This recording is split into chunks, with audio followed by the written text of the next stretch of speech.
I'm gonna try to open a couple of doors as well, because right now they're just jammed. You give them a big pull and nothing happens.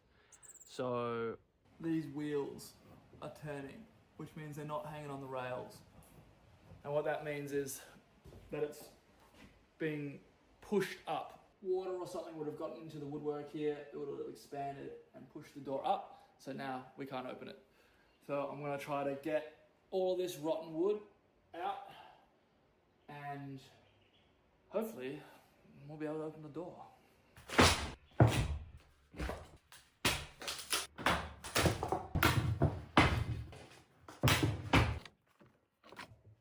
I got this one open, so that's nice and good.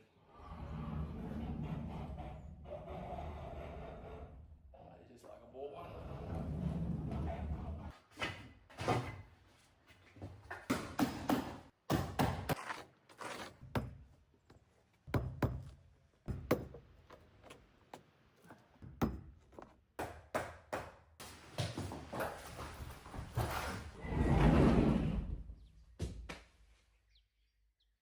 How about that?